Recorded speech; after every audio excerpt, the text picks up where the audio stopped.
अब हम क्या पढ़ने जा रहे हैं? ऑर्डर्स। सो ऑर्डर कौन सा पढ़ने जा रहे हैं? पहले 38। 38 देखिए, arrest and attachment before judgment. पहले है अरेस्ट बिफोर जजमेंट। रूल 1 देखिए, बहुत इंपॉर्टेंट है, प्री में सवाल पूछे गए हैं यहां से। वेयर डिफेंडेंट में B called upon to furnish security for appearance. अपनी अपीयरेंस के लिए सिक्योरिटी फर्निश करने को कब बोला? भाई बहुत कॉमन सेंस और ऑब्वियस सी बात है, आप सीआरपीसी मेरे साथ पढ़ चुके हैं इस सीरीज में, सीपीसी पे पहले ऑलरेडी डिस्कशंस हो चुके हैं पूरे आउटलाइन पे। आपको पता है डिफेंडेंट को कब बोला जाएगा कि भैया तुम अपनी अपीयरेंस की सिक्योरिटी भरो, जहां कोर्ट को डाउट होगा कि या तो आप भाग गए हैं या भाग सकते हैं। ऐसे केस में आपके ऊपर विश्वास नहीं है, इसलिए कोर्ट बोलेगा तुम ऐसा करो, सिक्योरिटी भर दो। आओगे कि नहीं हमको पता नहीं। या फिर आपका अरेस्ट करा लेंगे हम। अगर हमको अंदेशा है कि आपको बुलाया जाएगा, आप नहीं आओगे, तो ऐसा करते हैं अरेस्ट करवा लेते हैं। तो ये सारे काम इधर कराए जा रहे हैं। तो देखिए जरा, where at any stage of a suit other than a suit of the nature referred to in section 16 clause A to D the court is satisfied by affidavit or otherwise. सिर्फ ये सेक्शन 16 के clause A to D में immovable property से related suit की बात है, उसको छोड़ के बाकी सब पे ये एप्लीकेबल है। तो ऐसे सूट्स में क्या कराया जा सकता है? ए देखिए, दैट द डिफेंडेंट, अंडरलाइन कर लीजिए क्योंकि ग्राउंड्स पूछे जाएंगे अरेस्ट कराने के। तो पहले वाले में अंडरलाइन करिए, with intent to delay the plaintiff और to avoid any process of the court और टू ऑब्स्ट्रक्ट और delay the execution of any decree that may be passed against him. ये अंदेशा है कि ये जो डिफेंडेंट है, ये क्या किस इंटेंशन के साथ? प्लेंटिफ को डिले करने के इंटेंशन के साथ, या फिर प्रोसेस ऑफ कोर्ट को अवॉइड करने के इंटेंशन के साथ। इनमें से अगर कोई एक काम करता है, जो 3 लिखे ना पॉइंट, सब पॉइंट्स 1 2 3, ए के 3 सब पॉइंट्स हैं 1 2 3। ए आपको बता रहा है कि डिफेंडेंट किस इंटेंशन के साथ वो 3 में से कोई काम कर रहा है। उसका इंटेंशन है कि प्लेंटिफ डिले हो जाए या फिर प्रोसेस ऑफ द कोर्ट को अवॉइड, कोर्ट से भागना चाह रहा है, बेसिकली कोर्ट की प्रोसेस को अवॉइड करना चाह रहा है या एग्जीक्यूशन ना हो पाए डिक्री का बाद में। इस इंटेंशन के साथ क्या कर रहा है? फर्स्ट देखिए, हैज एब्सकंडेड और left the local limit of the jurisdiction of the court. वो खुद भाग गया है, कोर्ट की लोकल ज्यूरिसडिक्शन से बाहर चला गया है। किस इंटेंशन से? कोर्ट की प्रोसेस से बचने के लिए या प्लेंटिफ को डिले करने के लिए। सेकंड देखिए, और is about to abscond or leave the local limit of the jurisdiction, या फिर अभी भागा नहीं है लेकिन भागने वाला है, भाग सकता है। और भागने के पीछे इंटेंशन क्या है? वही कोर्ट की प्रोसेस से बचना। Third, has disposed of or removed from the local limit of the jurisdiction of the court his property or any part thereof, या फिर वो उसकी जो प्रॉपर्टी है वो कोर्ट के लोकल ज्यूरिसडिक्शन से बाहर ले जा रहा है। और वो किस लिए कर रहा है? कोर्ट की प्रोसेस से बचने के लिए। ये इनमें से 3 में से कोई एक काम कर रहा है, कोर्ट की प्रोसेस से बचने के इंटेंशन से वो इनमें से तीनों में से कोई भी एक काम कर रहा है। तो ऐसे केस में उसके अगेंस्ट अरेस्ट वारंट इशू हो सकता है। इसके बाद देखिए बी, या तो इनमें से कुछ एक हो, या फिर बी में दिया है that the defendant is about to leave India. बस इतना अंडरलाइन कर लीजिए, that the defendant is about to leave India. वो भारत के बाहर जाने वाला है। अगर कोर्ट को लगता है कि जो डिफेंडेंट है वो इस इंटेंशन से कि कोर्ट की प्रोसेस को अवॉइड करना है या प्लेंटिफ को डिले करना है, उस इंटेंशन से इन 3 में से कोई एक काम करे, या तो भाग चुका है ज्यूरिसडिक्शन से बाहर कोर्ट के, या ज्यूरिसडिक्शन से बाहर जाने की संभावना है, या अपनी प्रॉपर्टी वो ज्यूरिसडिक्शन से बाहर ले गया, तीनों में से कुछ भी, या फिर वो भारत के ही बाहर जाने वाला है। इन सारे सर्कमस्टांसेस में कोर्ट क्या कर सकता है? तो आगे देखिए, the court may issue a warrant to arrest the defendant and bring him before the court to show cause why he should not furnish security for his appearance. Court उसके against arrest warrant निकाल के उसको बुलवा लेगा और फिर उसको बोलेगा कि अब बताओ तुमसे हम सिक्योरिटी फर्निश क्यों ना कराएं तुम्हारी अपीयरेंस की, क्योंकि हमें तो ये सब अंदाजे हैं। या तो तुम भाग ही गए थे ऑलरेडी, हम तो अरेस्ट करके बुलवाया हमने तुम।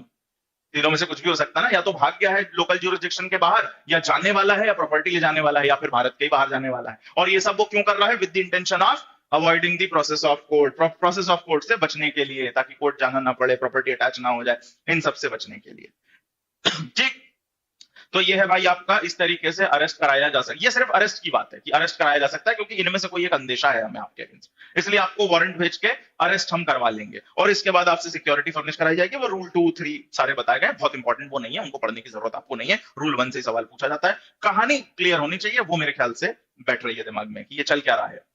क्योंकि ये अंदेशा है कोर्ट को कि आप कोर्ट की प्रोसेस से बचना चाह रहे हैं, इसलिए कोर्ट ये ऑर्डर कर देगा। जब जजमेंट आ जाएगा, डिक्री आ जाएगी, उसके बाद एग्जीक्यूशन में तो ये सब कराया जाएगा। ये तो पहले की कहानी है कि कहीं आप कोर्ट की प्रोसेस से बचने की कोशिश ना करें, इसीलिए ये सब कहानी है। इसके बाद देखिए रूल 4 इंपॉर्टेंट है इधर।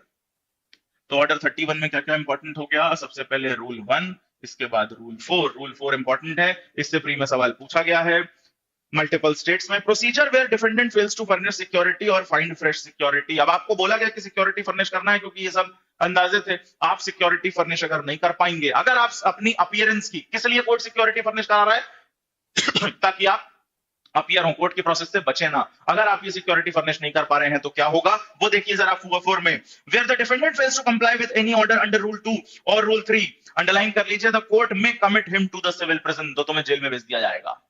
डिफेंडेंट को जेल में भेजा जा सकता है until the decision of the suit और where decree is passed against the defendant until the decree has been satisfied. और अब जब तक डिक्री पास होकर सेटिस्फाई नहीं हो जाएगी तब तक आपको सिविल प्रिजन में रखा जा सकता है, लेकिन एक प्रोविजो है जो कि बहुत इंपॉर्टेंट है, provided that no person shall be detained in prison under this rule in any case, underline कर लीजिए, in any case for a longer period than 6 months, 6 महीने से ज्यादा नहीं रखना है, nor for a longer period than 6 weeks when the amount or value of the subject matter of the suit does not exceed 50 rupees, 50 रुपए तक का subject matter हो, 3 वीक से ज्यादा नहीं, और कोई भी वैल्यू हो सब्जेक्ट मैटर की 6 महीने से ज्यादा नहीं रखा जाएगा। क्यों रख रहे हैं? क्योंकि हमें डाउट है आप प्रोसेस से बचेंगे, आप कोर्ट की प्रोसेस से बचेंगे, इसलिए पहले ही आपको अंदर डलवा दे रहे हैं हम। अब आने दो जजमेंट, अब आने दो डिक्री और फिर एग्जीक्यूट होने दो, पहले ही जेल में डाल दे रहे हैं आपको, पहले ही अरेस्ट करके सिविल प्रिजन में भेज दिया जा रहा है। ये है प्रोसेस, ये ध्यान रखिएगा, कहानी चल किधर रही है, तो आपको रूल वूल याद रखने में समस्या नहीं होती है। तो रूल 1 से 4 किस में डील कर रहे थे? अरेस्ट बिफोर जजमेंट में। इसके बाद आइए अटैचमेंट बिफोर जजमेंट, रूल 5, तो इधर रूल 5 इंपॉर्टेंट है। अब अटैचमेंट की बात, और ये सब 94 में लिखा है, ये सब करवा सकता कोर्ट। सो देखिए attachment, where defendant may be called upon to furnish security for protection of property. अब क्या कर रहे हैं? डिफेंडेंट को बुला सकते हैं कि तुम सिक्योरिटी किस बात की फर्निश करो, कि प्रॉपर्टी प्रोड्यूस करोगे। अरेस्ट किस लिए करवा रहे थे? सिक्योरिटी फर्निश करवा रूल 1 में किस लिए रहे थे? कि आप अपीयर हो कोर्ट में, आप भागेंगे नहीं कोर्ट की प्रोसेस से। ये जो सिक्योरिटी फर्निश कराई जा रही है रूल 5 में, ये किस लिए कराई जा रही है? ताकि आप प्रॉपर्टी प्रोड्यूस करें कोर्ट में। देखिए, where at any stage of the suit, किसी भी स्टेज पे सूट में, the court is satisfied by affidavit or otherwise that the defendant with intent to obstruct or delay the execution of any decree that may be passed against him।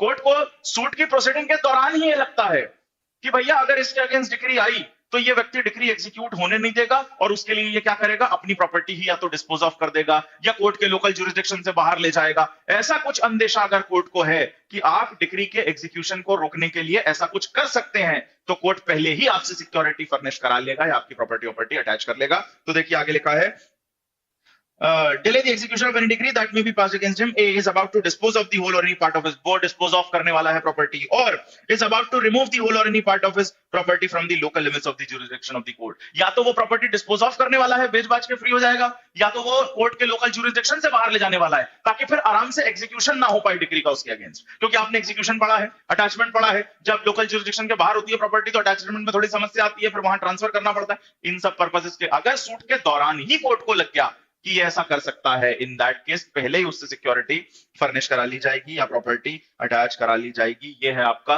Rule 5। I hope you got the idea about this, ये किस बारे में बात कर रहा है। और बहुत सारी चीजें इस अटैचमेंट से रिलेटेड आगे दी हुई हैं, कई सारे रूल हैं। एक और प्रीलिम्स का सवाल बनता है, वो बनता है रूल 11A, रूल 11A के सब रूल 2 से, लेकिन इसको समझने के लिए आपको रूल 9 भी देखना पड़ेगा, removal of attachment when security furnished और सूट डिसमिस्ड।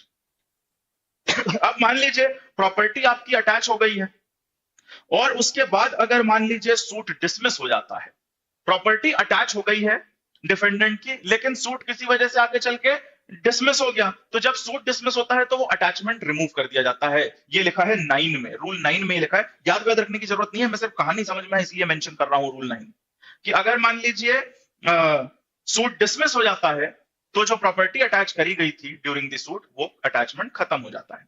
इसके रिगार्डिंग रूल 11A का सब रूल 2 कहता है, an attachment made before judgment in a suit which is dismissed। Attachment हुआ था और सूट अब डिसमिस हो गया। सूट अगर डिसमिस हो गया तो रूल 9 कहता है कि वो अटैचमेंट भी खत्म हो जाएगा। तो अगर सूट डिसमिस हो गया तो अटैचमेंट खत्म। आगे देखिए, suit which is dismissed for default shall not become revived merely by reason of the fact that the order for the dismissal of the suit for default has been set aside।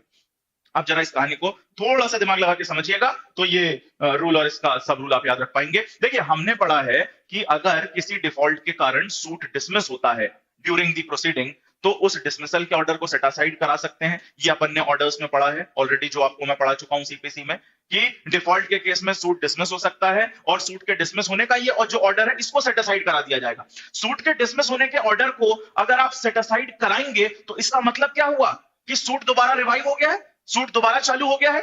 Yes और no? Yes. तो क्योंकि अगर suit दोबारा revive हो गया है, suit के जो डिसमिसल का ऑर्डर है उसको सेट असाइड कर लिया गया है, मेयरली इस ऑर्डर से वो अटैचमेंट दोबारा रिवाइव नहीं होगा जो ऑलरेडी खत्म हो चुका है ऑर्डर 9, सॉरी रूल 9 में। जो ऑलरेडी, क्योंकि सूट डिसमिस हुआ था तो अटैचमेंट भी खत्म हो गया था। अब मान लीजिए सूट के डिसमिसल के ऑर्डर को सेट असाइड करा दिया गया, इसका मतलब सूट दोबारा कंटिन्यू हो गया। तो क्योंकि सूट कंटिन्यू करने का ऑर्डर दे दिया गया है, मेयरली इस बात से दोबारा वो अटैचमेंट रिवाइव नहीं होगा, दोबारा वो प्रॉपर्टी अटैच नहीं मानी जाएगी, उसके लिए सेपरेट ऑर्डर करना पड़ेगा कोर्ट को। ये कहता है रूल 11A का सब रूल 2। ये समझ में आया या नहीं, एक बार जरा यस नो लिख के बता दीजिए कमेंट में। क्योंकि इधर से प्री में सवाल पूछा जाता है, दिस इज इंपॉर्टेंट।